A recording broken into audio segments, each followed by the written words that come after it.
Hi folks, Canadian Prepper here, back again with the soulless soil scientist, there I said it, Ashley from Gardening in Canada, ready to get my balls busted once again because she's going to tell me what I've been doing wrong here, and I'm sure she's very eager to do that because she likes telling me when I'm doing things wrong.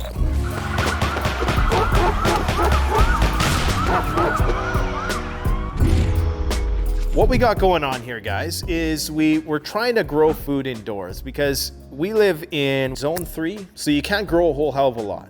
The growing season is very short, so we're trying to grow stuff indoors. So we're gonna show you the setup today. So we got plants right now on the ground. It's a bit of a ragtag setup. We got some grow lights. These are 2,000 watt lights.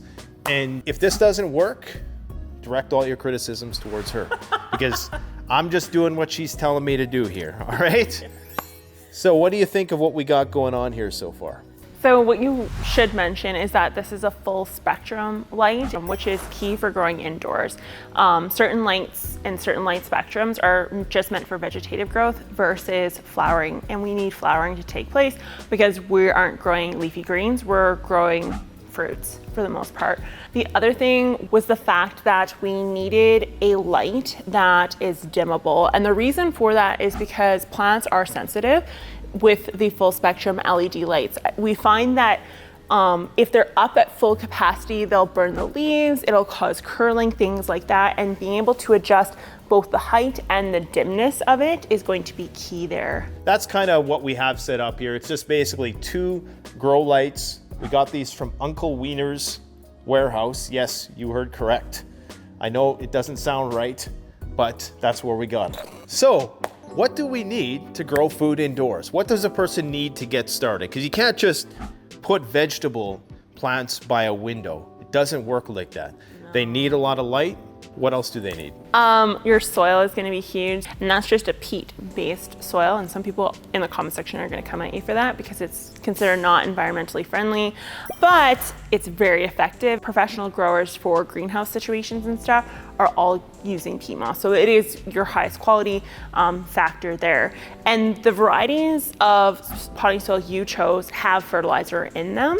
So for this first year, we're not going to be using any form of fertilizer, granular, liquid, or otherwise, unless if we start seeing signs of nutrient deprivation inside of the plants, or they're showing us anything, which they're not right now. They're not showing us any signs of issues.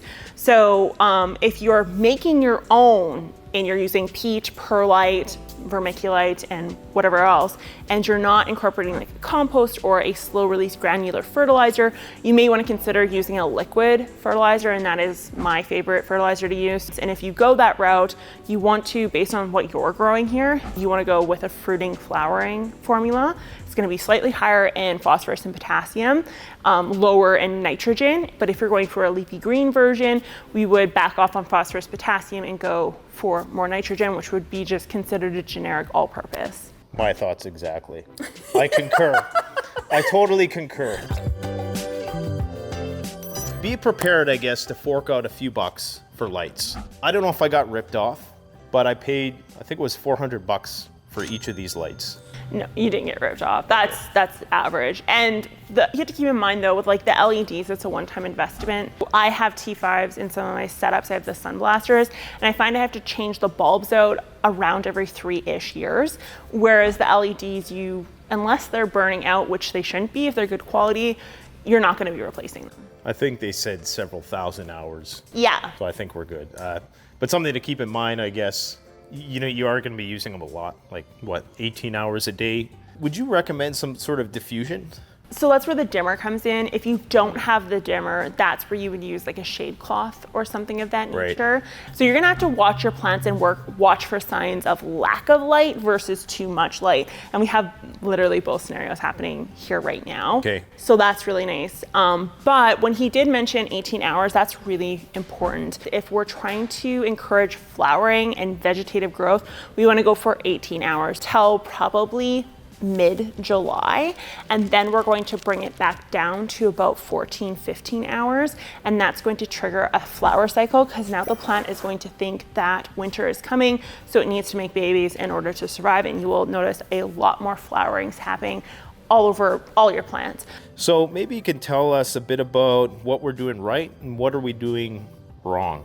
So one of the things that I noted right away when I came in, because I was removing the suckers that we spoke about in the last video we did when we were planting. So you want to continue to remove those suckers, but as I was removing the new ones that were growing in, I noticed that the leaves on the tomatoes are very slender and slim. And so that is not a good sign. We're reducing our volume of photosynthesis that can take place, which may cause flowering too soon. And we can see some flowers actually forming on these ones due to the stress. So if we compare this leaf to this leaf, you can see the drastic difference. And some people will think, well, this is just a baby leaf, it's just coming in, it's gonna make its way to this size eventually. But the reality is that this is it should just come out and look full right off the bat. And you think that's because of too much light? Yeah, so the way that I diagnosed it as too much light is because I can compare it to plants that are potted in the exact same soil, which are these ones in the back here. And those ones have the larger, healthier sized leaves on the newer forms, and they don't have nearly as many flowers forming, meaning they're not under the same stress. But it's crazy because then we look at something like the pepper plants, and the pepper plants that have been under this light have really nice, luscious green growth, very healthy and very compact. So we talked about tomatoes, talked about peppers. Now what's going on here? Like clearly these guys they got their lean on. So these guys again are suffering from not enough light. So this is what we call legginess, and that is excessive legginess in this case. So typically when a bean sprouts, we would want it relatively compact, and these are bush beans too for anyone watching who hasn't watched the first videos.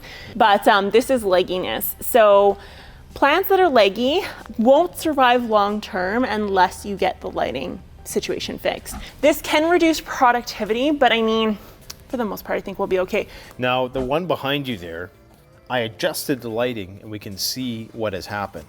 But since I adjusted the lighting, they've started to, they stopped growing upwards. Yeah. You know, because they're almost, you could see almost the same height as these. You know, but now they've stopped growing up. So I'm hoping that we've been able to arrest whatever was happening there. Now, what's going on here with this coloration? So this is just a variegation. This would, alarm some people, but this is caused by stress. It's not going to harm the plant. Technically, those areas of the plant aren't as good as photosynthesizing. So decoratively, it looks very pretty, but from the point of productivity, it's less than desirable. So we do have another similar lighting setup somewhere else, and this is the potato outcome. So we started off with about this much soil in this bucket. We put the seed potato in, it started to sprout, then we covered it with about another 2 inches of soil, right? Yeah. And we've done that probably about 4 or 5 times, and now we're basically here, and it's sprouted once again. So why did we do that? With most plants, they have something called adventitious roots. And so that comes from Predicatum cells. I'm not going to get into too much of the science of it, but basically it's similar to stem cells in humans. They're cells that don't have a job yet. And so they determine their job based on the environment they've been put into. So we're forcing the stem of the plant to make its job to produce potatoes, roots. And so by continually allowing this to sprout and grow, we are allowing for photosynthesis to take place on a very low level while hilling and building it up around the sides. So eventually this whole bucket will be potato because the stem is going to turn into roots. So right now this guy's about 1 inch or so above ground. Should we cover him up again and that'll be it for this one? Yeah, so you can fill that one more time. I wouldn't fill this one anymore because you are going to want to water. Yeah, but they look really, really good, and you'll see very nice results because we have, like you said, several feet. So that's going to increase the amount of potatoes in there because of those stem cells that you're talking about that will now become roots instead of shoots. Leaves, yeah. Okay, so these are your strawberries. Now, I don't know what variety we picked because we were having the great debate between white and red strawberries. We grabbed the red. So there's June bearing, which only bear fruits in June. Okay. And then there are ever bearings, which will bear fruit all year. I'm pretty sure this is an ever bearing, but I'm not 100% sure. Well, the ones we picked, some of them even had strawberries, but they're dead now. Yeah, and there's no more flowering taking place, and I don't know if that's due to a lack of lighting or what, but the plant itself is doing very, very good. Yeah. You even noted that the leaves are getting larger, there's lots of new growth, and we even have some runners forming. This guy actually has some roots forming on the bottom of it, and so whenever we get these runners, we want to just make sure that they're placed back in the Rubbermaid, set on top of the soil, because that will make a new plant. If they are allowed to cascade over the sides too much and don't have access to water and nutrients, they'll just dry out. With all of these plants, if you don't pick the fruit and you let the fruit set seed, the plant will think it's done its job. Okay, but we're talking about... It doesn't This matter. is a strawberry that's... Can you even see a strawberry I in know, there? it's sad, but it's true. That is enough to trigger a life cycle in a plant. You can't grow stuff without pollinators. You need the bees to come and do whatever they do. Ants, you name it, Yeah, are all so- pollinators. So we need to, for each one, any plant that you're growing indoors, you can't just throw it and expect fruit to come out. No. You have to do what we're gonna do right now. Let's talk about that, because I think a lot of people don't realize that. Okay, so there's different kinds of flowers. So our pepper plants are going to benefit from the Q-tip method. Our tomato plants are going to benefit from being tickled, is what people in the gardening community call it, but they're self-pollinating. So there's many different ways to do this, some more bizarre than others. So the best way to do it is just to shake them because they're closed flowers. You don't have to get inside of the flower or anything like that. For these ones here, we have both the male and the female parts in one area, so they're hermaphroditic. Now, the thing with the pepper plants is that they are meant to pollinate on like cross-pollination. They're trying to get as much genetic diversity as they possibly can. And that's why they have an open flower concept. So their idea is that if a bee comes and lands on this jalapeno, takes some DNA, and then goes over to your scorpion pepper and makes more DNA, then they have now offspring that could survive maybe a drought or really high rainfall or just a bigger genetic pool. Whereas tomatoes are self-pollinating, meaning they aren't open to cross-pollinating taking place. So when we get hybrids or we purchase unique forms of tomatoes, it's very intensive how to cross-pollinate these. Okay, so inside of this, we can see we have the petals, and then we have these little green kind of nub-looking things with a little white thing in the center. So the center is the female's tube to the, uterus, I guess, I'm using human terms, which is down in this portion, in the green portion here. So that little tube, we need to get the pollen to go into that area. So if we flick our plants, we can usually see the pollen come off of it, and that's when we know that the plant is ready to be pollinated. So ideally you would have like a toothpick or a Q-tip, not a ratchet ass thing like this, and you'd be able to dust for pollen.